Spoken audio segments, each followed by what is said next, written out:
In the next few minutes, I'll reveal the 9 life truths that everyone should know. Don't miss this and use the knowledge in your advantage for a more clear, easy, and joyful life. Number 1, the step between failure and success. What if I told you that every single one of the successful people you see out there have one trait in common? This is the one thing that separates success from failure, the one thing that some people can't understand and still wonder why they can't succeed. Please listen carefully and think about this one, because not recognizing the truth I am about to give you is the core, the starting point of all perpetual failures. Successful people in each and every profession out there have one trait that separates them from the people that fail and give up. That is their capacity of belief, the belief in their ideas, in their work, in themselves, and ultimately their success, no matter how far and unreachable it seems. Successful people and the failed ones have the same starting point. They both can fail and fail and fail again. The difference is that the successful ones don't give up, as they are fueled by the infinite power of belief. The unsuccessful eventually stop, and the failure becomes permanent, while the successful ones never stop, and all previous failures are wiped off by that one big victory, the achievement of the initial goal. Number 2, suffering is a choice. Everyone should know this. Mental pain is an inescapable aspect of the human experience, but the key lies in understanding that suffering is a choice. When confronted with emotional problems, resisting the pain will only intensify the suffering. When you allow yourself to feel the pain and not resist it, you'll be able to be at peace with the pain and learn to evolve from it.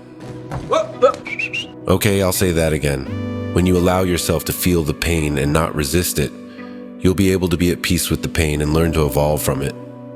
What you just heard was a free therapy session. You're welcome. Number 3, the ones that really care. You want to hear something crazy? After that, I'll also ask you a very important question you need to ask yourself. Most people don't care about the bad things that are happening to you. They're just happy it's not happening to them. Most people don't care if you succeed as long as you don't do it better than they do. Most people don't care how bright your light shines as long as it doesn't outshine theirs. So ask yourself this one question. When is the last time someone called you without needing anything from you and said, "Hey man, I heard this happened to you," or "Hey man, I didn't see you at work today. I just want to check in on you and make sure everything's good"? So when was the last time someone called you and didn't need a thing from you? Most people don't care about the things that are happening in your life. Most people are selfish and only care about themselves. They'll celebrate you more in your death than they ever will while you're alive. This is a fact. Do what you see fit with this life truth, but when you come across someone that genuinely cares, hold on to them. Number 4, Siegel's Law.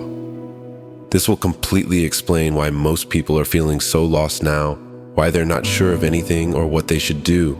If you're in this situation, listen closely, as this will clear it up and you'll be able to get out of it. This is about Siegel's Law that says, "A man with a watch knows the time, a man with 2 watches is never sure." This essentially means that back in the day, societies followed a single narrative because of the limited information and the limited ways of propagating the information. They were following a single narrative because that was the only thing they knew. But now we have access to so much information from so many sources, a lot of data, a lot of options, and we're constantly struggling in choosing the information that's trustable. This is basically the paradox of abundance, meaning that when we're overwhelmed with choices, we get into a paralyzed state of mind. If you Google, "Is coffee good for you?" you'll get a lot of articles that state how coffee can save and prolong your life. But if you Google, "Is coffee bad for you?" you'll also get a lot of articles that will point out how coffee can be bad for your health.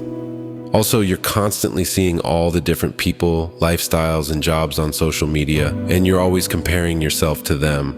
Then, when things get a bit tough in your own life, you're assuming that everyone else is doing way better. People have way too many watches and nobody knows the exact time anymore. Number 5, the critics. If you gain a bit of weight, people will say you eat too much. But if you lose weight, people will say you're sick. If you're serious and focused on your goals, people will say you're boring. But if you're joyful, funny, and enjoy every second without too much worry, people will say you're immature. If you're direct and say what you think in order to distance yourself from hypocrisy, people will say you lack education and social skills. But if you're reserved, embrace diplomacy, and tackle some situations with tact, people will say you're faking it. The moment you're starting to be successful, people that can't grow with you at the same rate will say you're arrogant. But if you're having a bad time and you're taking things slower for a while, people will say you're lazy, that you're wasting your life. Listen to me closely. No matter what you're going to do and how you're going to do it, there will always be people that will criticize you. So as long as you don't hurt others or interfere with their freedom, you're better off doing what makes you happy. The only thing that counts is what you think about yourself, not what others think they know about you. Before going forward, let me take a moment to thank all our subscribers for trusting us, and also give our special thanks to the ones that are supporting the making of this content. We are grateful for your support and will keep working to bring you valuable knowledge as long as we can afford it. Now, let's continue. Number 6, the good times. Maybe now you're in that stage of your life when you have the urge to be liked by everyone, to please them, to look good in the eyes of strangers, to belong. It's like a never-ending roller coaster of trying to be admired. But do not worry, at one point you'll arrive into a period where you'll become your first priority, whether people like you or not. You won't care what they think or what they say about you. This is because you'll know how much you have done in silence, and you'll know yourself well enough to be proud and confident of who you've become, disregarding anyone's opinion. In this period, you'll find your peace, and will enjoy every second for you and with your loved ones, not for others, and with some strangers. Number 7, the bad protector. You have so many ideas, you know you are capable of doing so many amazing things, you feel that you are way more than your current situation, but there's something that's keeping you from achieving and evolving to your true self. Let me tell you what is the problem, and also the solution for it in most cases. This stops so many people with great potential to fulfill their goals and leads them to a life with a perpetual sense of unhappiness, unfulfillment, and not belonging. It's very likely that you have a problem in actually completing things that matter, and this is because you have a part of you that is worried you're going to fail. That part of you is trying to protect you by stopping you finishing it, because if you don't finish it, you cannot fail. So next time when you're wondering if you should finish something or postponing something you know you should do, think about that.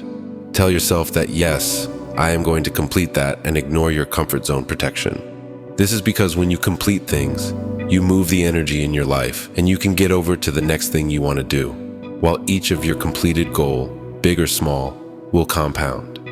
And at one point, you'll realize that you are where you want to be, and that feeling of unfulfillment is completely gone. Remember, if you try and fail, you're amazing. Most people don't even try. Number 8, the change. If you're very self-aware, but also stuck in life, collecting all the information about yourself, yet nothing seems to change, I want to help you understand what happens in your brain and empower you to fix that. For a very long time, psychology and neurology had no idea why people change. No one had any idea of what's going on, why some people experience miraculous changes. But now science knows what's happening in your brain when change happens, and also when change doesn't happen. When you are harshly critical to yourself, your nervous system experiences that the same way it experiences a threat in the environment. And when your nervous system experiences a threat in the environment, it locks up and it doubles down on everything that it has used up until this point to get you to survive. The tragic irony is that from the nervous system perspective, the more you criticize yourself, the more you're creating a threat, the more likely it is that you will continue with the same pattern you're criticizing. Now, since neurologic science and human psychology have evolved, it is very clear that in order to create change, you need to practice genuine warmth and kindness to yourself. The people who practice genuine self-kindness, that is paired with action and determination, are the people who evolve the most. They are the successful people you see out there. So, this may be the time to treat yourself more kindly and let your nervous system understand that you're a winner. Number 9, complete success. What if I told you that the next minute will change your outlook on life? And after you see this short video, the problems and challenges you face will never seem so unbearable. There's a huge misunderstanding where people think all they want is complete success, but not realizing that if they had complete success, life would be empty. Sure, it's important to have peace of mind, to be able to not stress about the next grocery run or that the rent is due. But there's a long way from peace of mind to complete success that is the goal of so many. For example, let's say you're playing golf and every time you swing the club, you'll get a hole-in-one. It will become boring and it isn't a game anymore. Also, remember when you were in an elevator as a kid and you were trying to reach the button and you couldn't? Your father picked you up to press the button and that felt so amazing, such an achievement. Once you can do it all the time, it's no longer meaningful. Once you truly understand that trying is the whole thing, that the contrast of life is making it worth living, you will enjoy it fully. If we brought value to your day, consider giving us a thumbs up, subscribe for future valuable knowledge, and maybe share this video to the ones you care about.